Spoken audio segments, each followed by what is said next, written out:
네, 그럼 여기서 오늘 공항에서 체포된 전두환 씨 손자 우원 씨, 그리고 역시 마약류 투약 혐의로 12시간 조사받고 귀가한 유아인 씨, 구체적으로 혐의 내용이 어떻게 되고 처벌 수위는 어떤지 알아보겠습니다. 네, 특히 유아인 씨는 마약 사건 전문 변호사 등 호화 변호인단을 선임해서 방어에 나섰습니다.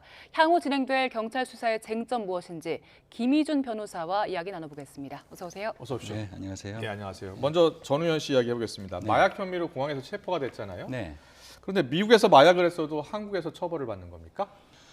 속윤지의 원칙이 적용되기 때문에요. 네. 우리나라 사람 같은 경우에는 애국에 나가 있다고 하더라도 우리나라 법의 적용을 받습니다. 네. 그래서 애국에서 마약을 투약했다고 하더라도 우리나라 법에 의해서 금지되는 마약이면은 네. 당연히 형사 처벌을 받게 되고요. 예. 또 그와 이제 반대되는 개념으로 속죄주의라는 게 있습니다. 속죄주의는 비록 애국인이라고 하더라도 우리나라 용토 안에서 우리나라 법에 위반되는 범죄를 저질렀으면은 처벌을 받는 것을 말합니다. 네. 그런데 미국에서 마약을 본인이 투약했다고 하고요. 그 영상을 보니까 체포되는 장면도 있었거든요. 네. 그러면 미국에서도 체포를 해서 조사를 해야 되는 거 아닙니까? 제 추측으로는 그 병원으로 실려갔지 않습니까? 네. 병원으로 실려가가지고 유튜브 방영 중에 복용했던 약물이 무엇인지 확인을 했을 겁니다. 확인을 해본 결과 만약에 미국 법에도 위반되는 미국 법에 의해서 처벌되는 그런 마약류였다고 하면은 당연히 현행범 체포가 돼서 수사가 진행이 됐을 건데요. 예. 그냥 그대로 나오고 우리나라 입국한 걸로 봐서는 뭐 그런 종류의 마약은 아니었던 것 같아요. 그리고 본인의 인터뷰 내용을 보더라도 미국의 병원의 진료 기록을 보면은 예. 본인의 투약 내역이 나와 있다고 하는 걸로 봐서는 미국에서는 허용되는 의료용 마약일 가능성이 있거든요. 예. 다만 미국에서 허용되는 의료용 마약이라고 하더라도 우리나라 법에 의해서 다 허용되는 것은 아닙니다. 예. 그건 하나하나 구분해서 따져봐야 되거든요. 예, 예.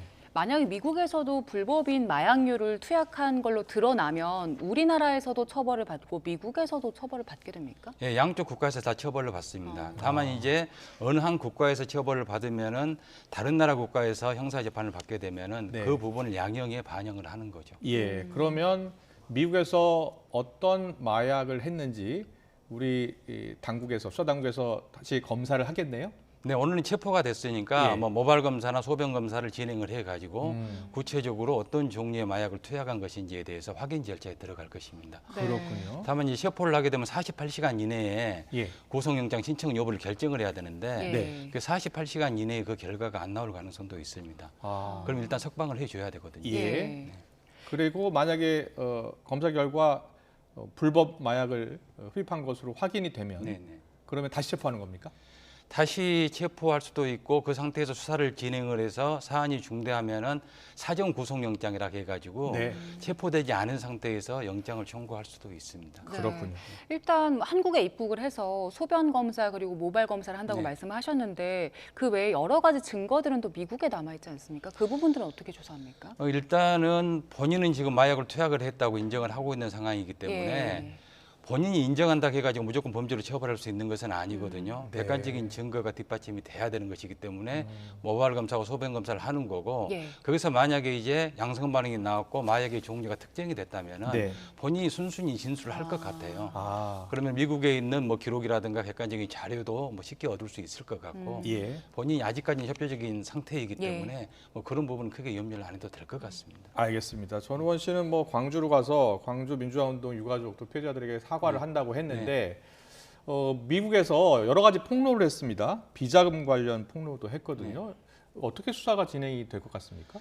실제 이제 비자금이 존재하는지 여부부터 문제가 되지 않겠습니까? 네, 네. 예, 비자금이 존재한다면은 그걸 어떻게 조성을 했는지 조성 경위가 이제 문제가 될 것이고요. 예. 그 비자금의 성격, 그게 뇌물인지 어떤 횡령 금액인지 아. 뭐 그런 것들을 밝혀내야 됩니다. 예. 그래서 그걸 토대로 해가지고 과연 이게 범죄에 해당하는 것인지 여부를 따져봐야 되겠죠. 네. 비자금 부분은 그렇고 지금 추징금 같은 네. 경우에도 우리가 추징하지 못한 금액들이 네, 상당히 있잖아요. 지금 800억이 넘게 남아 있는데 그 네. 부분도 추징이 가능합니까?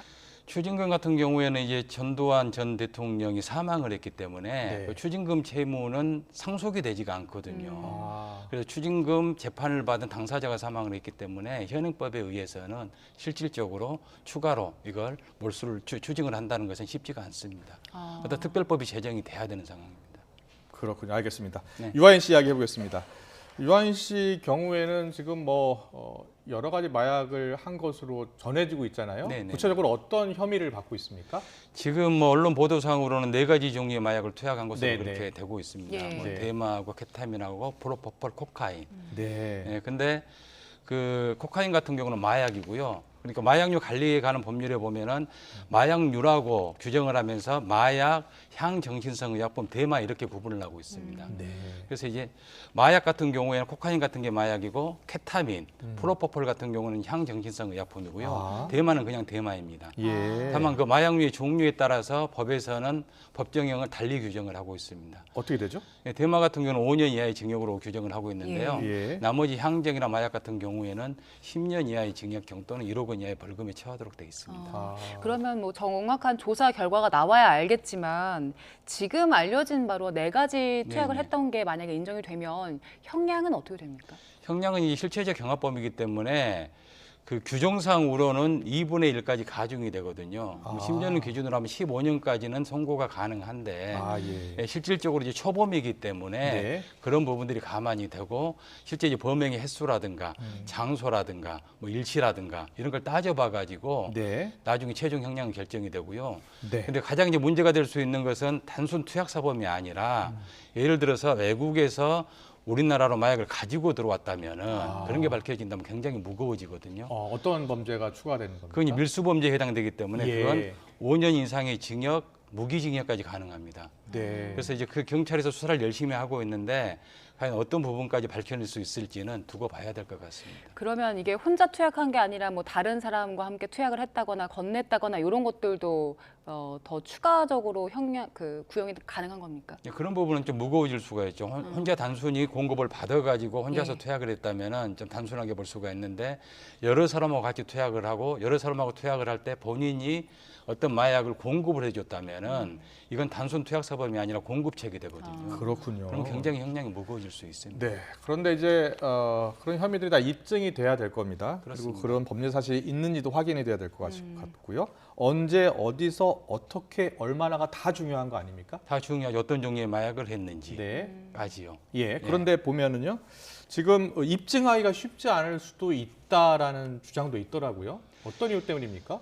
일단은 제가 보면 프로포폴 같은 경우는 병원 진료 기록이 있기 때문에 예. 그게 뭐 횟수라든가 뭐 일시 장소라든가 뭐 투약량이라든가 그런 것은 특정이 쉽게 될 것 같고요. 네.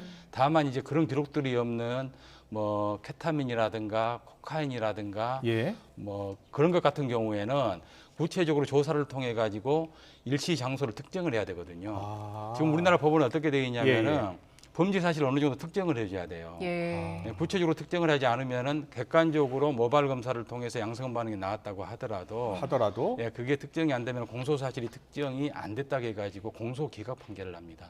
그렇군요. 예. 예. 그렇기 일단은 때문에 머리 경찰- 모발이나 소변에서 채취가 돼도 언제 어디서 그걸 특정하지 못하면 기각될 수 있다는 거예요? 그게 처벌하기가 어려워질 수 있다는 거죠. 예. 그래서 수사는 이제 그 부분에 집중이 될 거예요. 만약에 네. 본인이 순순히 언제 어디서 했다고 자백을 하면은 수사가 쉽게 넘어갈 수가 있는데 예. 그렇지 않고 묵비권을 행사를 한다든가 부인을 한다든가 하게 되면은 굉장히 어려워질 수가 있어서 지금 제가 언론 보도상으로 보기에는 모발 감정을 할 때 네. 그냥 감정을 한 게 아니라 잘게 쪼개가지고 하는 구분 감정을 했다고 나와 있거든요. 네. 예, 구분 감정을 한 이유는 어느 정도 기간을 특정하기 위한 수사기관 노력이에요. 그렇군요. 예, 공소 사실을 예. 특정하기 위한. 예, 그게 구간별로 다 확인을 하면 언제부터 했는지가 나옵니까? 예, 대충의 어느 정도 기간은 나옵니다. 예. 정확한 일치는 특정할 수는 없지만은 예. 대충의 어느 정도 언제 어디서까지 해가지고 대충의 기간은 나오기 때문에 네. 그걸 근거로 해가지고 공소 사실을 특정을 하는 겁니다. 네. 실은. 일단 경찰이 유한 씨를 추가 소환할 방침인데 구속영장 신청 여부는 어떻게 보세요? 구속영장 신청 가능성은 그다지 뭐 높다고 보여지진 않고요. 그 이유는 초범이기 때문에 네. 물론 이건 단순 뭐 투약 사범인 경우로 한정한 경우입니다. 예. 근데 예, 제가 예. 아까 말씀드렸다시피 어떤 공급을 했다든지 네. 아니면 해외에서 우리나라로 가지고 들어왔다든지 예. 하면은 예. 당연히 뭐 구속영장 신청을 할 겁니다. 예. 추가 증거를 좀 확보해야 되는데 실제로 용산구 집을 비롯해서 여러 곳에 압수수색이 너무 늦었다는 비판이 나오고 있어요. 네네네. 거기에 대해서는 어떻게 생각하세요? 좀 약간 떨어진 감은 있는 것 같아요. 제가 보기에도 예. 저도 검찰에 있을 때 마약 수사를 많이 했지만 예. 사실 압수수색은 신속하게 하는 게 그렇죠. 증거를 네. 확보해야 되니까요. 예, 객관적인 증거를 예. 확보하는 데 유리하거든요. 네. 근데 시간이 좀 이게 소요된 느낌은 있습니다. 예. 그럼 한 달 만에 압수수색을 했다는데 마약 성분 검출 뒤에요. 이게 실효성이 있는 겁니까? 한 달 뒤에 했으면 예, 다 없앨 수 있는 거 실효성이 아닙니까? 예, 반드시 뭐 없다고 볼 수도 없고요. 원래 이제 범죄 수사라는 게 나중에 늦게 압수수색을 나간다고 하더라도 본인들은 대비를 한다고 하는데 네. 이게 완벽하게 대비가 안 된 경우가 많아요. 예. 그래서 네. 그런 이제 효과는 있을 수가 있는데 네. 아무튼 늦은 감은 좀 있습니다. 네. 네. 유아인 씨 변호인단도 관심이에요. 네. 지금 변호인 보니까 과거에 여배우들 마약 투약 혐의를 수사했던 검사들도 있었고요. 네. 뭐 굉장히 큰 로펌들의 변호사들을 선임했는데 이 변호사들 몇 년도 좀 설명을 해주시죠. 지금 언론 보도상으로 나온 것을 보면은 예. 주로 이제 검사 출신들이고요. 예. 예, 검찰에 재직을 할 때 마약 수사를 많이 했던 이게 변호인으로 이게 보여집니다. 네. 그래서 이제 유아인 씨 같은 경우도 아무래도 마약 사건이다 보니까 이제 마약 사건의 전문성이 있는 변호인을 찾아간 것 같고요. 네. 지금 현재는 수사 단계이기 때문에 예. 수사 단계에 포커스를 맞춰서 검사 출신 변호사를 선임을 한 것 같아요. 네. 제 추측으로는 예. 향후에 이제 법원으로 기소가 되게 되면은 예. 다시 변호인단을 바꿀 것 같습니다. 그러면 그때는 법원 출신으로. 예, 법원 출신의 변호사로 변경할 가능성이 상당히 높고요. 그렇군요. 네. 이 호화 변호인단을 쓰면 여러 가지 유리한 판결 결과가 나올 가능성이 커지는 거 맞습니까? 그건 사실 이제 호화 변호인들의 어떤 영향력이 있다고 보기보다는요. 네, 네. 아무래도 이제 그쪽 분야의 수사를 많이 했고 그쪽 분야의 변론을 많이 했기 때문에 예. 그 사건에 대한 핵심 쟁점들, 그 쟁점에 따라서 어떤 방식으로 변론을 하는 게 의뢰인한테 가장 유리한지에 대해서는 네. 아무래도 그런 경험이 없는 사람보다는 예. 더 나은 거죠. 네. 예. 유아인 씨가 애초에는 24일에 소환될 예정이었는데 바로 전날에 소환 일정을 네. 바꿨었잖아요. 이런 수사 지연 전략이 앞으로 좀 불리하게 작용하지 않을까요? 그건 유리하게 작용하지는 않을 겁니다. 왜냐하면은 마약 수사 같은 경우는 수사 협조가 되게 중요하거든요. 그리고 법원에서도 굉장히 중요한 양형 사유로 삼습니다. 예. 수사 협조를 적극적으로 했으면은 긍정적인 양형 요소로 보는 거고 그다지 협조하지 않았으면 굉장히 불리하게 적용을 하거든요. 근데 소환과 일시부터 이게 자꾸 뒤로 미루고 하게 되면은 수사를 회피하는 모습으로 보여질 수도 있기 때문에 그다지 유리하게 작용하지는 않을 것 같습니다. 네. 향후에 어떻게 대응할지는 봐야 되겠죠. 앞으로도 계속 그런 식으로 뭐 대응을 할지는. 네, 알겠습니다. 마약 수사도 직접 한번 해보셨다고 하셨잖아요.